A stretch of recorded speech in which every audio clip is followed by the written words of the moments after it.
to join and start the ceremony. Passport and then your PR card and then your Okay, 1, 2, 3, and 4, 5. And fulfill my duties. Citizenship के लिए क्या क्या चीज़ें required है और citizenship test के लिए उन लाइक अस्सलाम वालेकुम everyone, I hope you guys are doing well. अच्छा जी, अभी आज के व्लॉग में मैं आपको वेलकम कर रही हूँ। अभी हम स्टार्ट कर रहे हैं व्लॉग अराउंड आफ्टरनून में, क्योंकि आज था बहुत ही इंटरेस्टिंग सा डे और आज थी मेरी सिटीजनशिप सेरेमनी कनाडा के लिए। और अब set up my Zoom meeting now for the ceremony. So let's do it quickly because the time is only like I have half an hour left, so I have to set up the meeting. Then I'll meet you guys. तो Zoom meeting है वो मैंने set up कर ली है, अपना meeting passcode और सब कुछ जो कुछ मुझे एंटर करना था वो मैंने कर लिया है. Now I'm waiting to join and start the ceremony. Because आप अलाउड नहीं होते हैं बनाने के लिए वीडियो या पिक्चर्स कुछ भी while you are attending the ceremony, so इसलिए मैंने थोड़े थोड़े क्लिप्स जो रिकॉर्ड किए हैं. बट अभी जो मैं आपको बताने लगी हूँ चीज़ें वो ये हैं कि आपको सिटीजनशिप के लिए क्या क्या चीज़ें रिक्वायर होती हैं. सो सबसे पहला जो मेन स्टेप है आपको सिटीजनशिप आपकी जो रिक्वायरमेंट है उसका सबसे पहला स्टेप है वो ये है कि आपको कनाडा के अंदर PR होल्डर होना चाहिए, plus you will have to stay in Canada for 3 years. अगर आप जो है वो बेशक PR हैं भी लेकिन आप कनाडा में 3 साल से कम रहे हैं तब भी आप जो है एलिजिबल नहीं होते हैं कैनेडियन सिटीजनशिप के लिए. So you have to stay in Canada, inside Canada आपको रहना पड़ता है 3 साल के लिए, हैविंग योर PR कार्ड और परमानेंट रेजिडेंसी. प्लस आपको इसकी जो साथ मेजर रिक्वायरमेंट ये भी होती है कि आपको कनाडा के अंदर 3 साल के जो जब रहे होते हैं उसके टैक्स फाइल भी करना पड़ता है, वो भी एक मेजर एलिजिबिलिटी क्राइटेरिया में आता है. अच्छा, जो टैक्सेस वाला है वो मैटर नहीं करता कि आप जॉब कर रहे हैं या नहीं कर रहे. You have to file taxes even if you have a zero income. आपकी ज़ीरो इनकम है तब भी आपको टैक्सेस फाइल करके उसका प्रूफ आपको प्रोवाइड करना है, तब ही आप एलिजिबल होते हैं कैनेडियन सिटीजनशिप के लिए. और इस जो 3 year टाइम पीरियड आपका कनाडा में गुजरा होता है उसमें जितने भी आपने टैक्सेस फाइल किए होते हैं वो आपको उसका प्रूफ देना होता है. ओके, सो मैंने आपको अभी 3 रिक्वायरमेंट्स बता दी है. फर्स्ट ये है परमानेंट रेजिडेंसी, आपके पास परमानेंट रेजिडेंट कार्ड होना चाहिए या परमानेंट रेजिडेंसी होनी चाहिए. Second requirement is you have to stay in Canada for 3 years, and third requirement is that you have to give the proof of filing taxes. जो आपने tax file किए हुए हैं उनका 3 years का प्रूफ आपको प्रोवाइड करना है. सो ये 3 रिक्वायरमेंट्स होगी. Now let's move to the fourth requirement which is English proficiency test. उसमें क्या होता है कि यहाँ पे 2 लैंग्वेजेस हैं, इंग्लिश एंड फ्रेंच. सो आपको ईदर ऑफ द लैंग्वेजेस का प्रूफ देना होता है कि आप किस में प्रोफिशेंट हैं.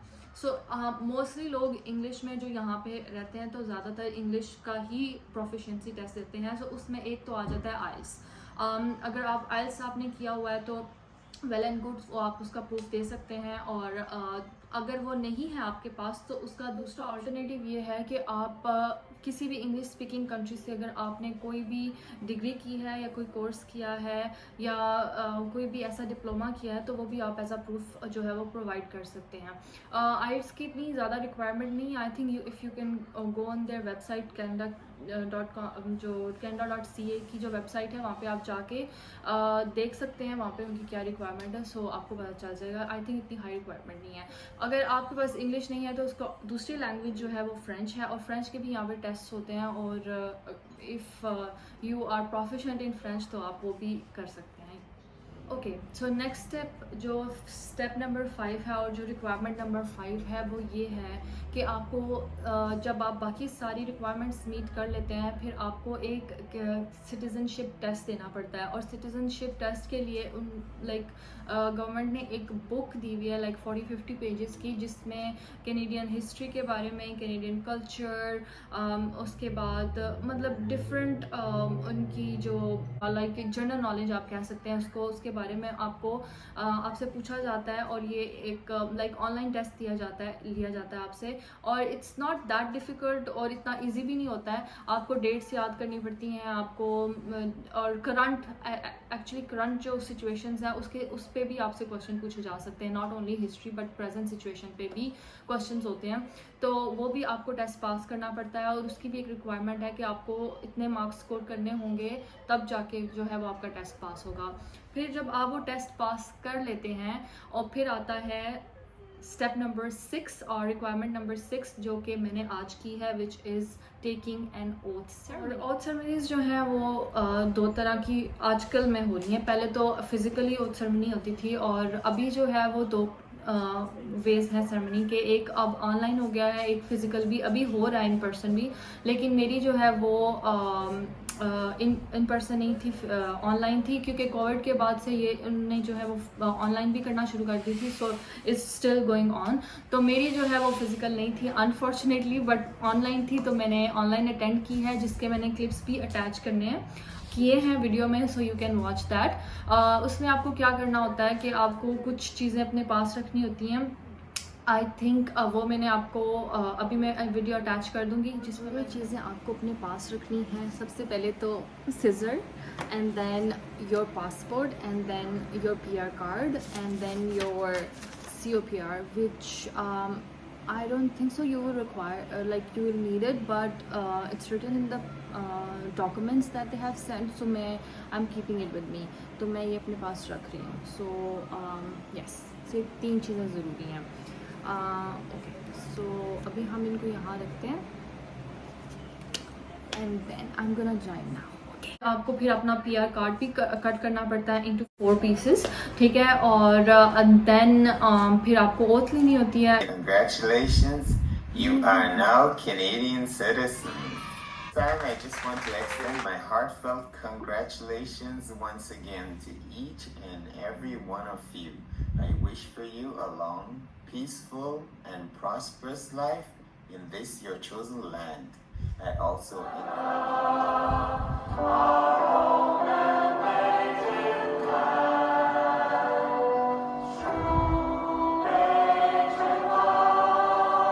उसके बाद वो आपको जो है वो सिटीजनशिप सर्टिफिकेट जो है वो भेज दिया जाता है। वो लाइक E-सर्टिफिकेट भी हो सकता है, या फिर आपको फिजिकल भी भेज देते हैं। It's up to you, whatever you require. And उसके बाद आप पासपोर्ट अप्लाई करते हैं, और उसकी आई थिंक कोई फ़ी होती है, और जब आप वो फ़ी भी जमा करवानी होती है, उसके बाद आप पासपोर्ट अप्लाई करते हैं, एंड देन पासपोर्ट आपके हाथ में आ जाता है at the end. So you are officially a Canadian citizen after that. Actually right now I am, because अभी तो मैंने ऑथ ले लिया, लेकिन अभी मेरा पासपोर्ट अप्लाई करना रहता है। जब पासपोर्ट अप्लाई करूँगी, and then I will get my passport, and then I will be officially Canadian citizen. So I hope आपको ये वीडियो अच्छी लगी होगी, आपको इन्फॉर्मेशन कोई समझ में आई होगी। If you have any other questions regarding the citizenship, or any any inquiries about having a PR or anything related to that, you can leave in the comment section, and I will reply you guys for sure. Please do subscribe my channel, like, comment and share if you haven't done yet. So फिर मिलते हैं next vlog में। Thank you, Allah Hafiz.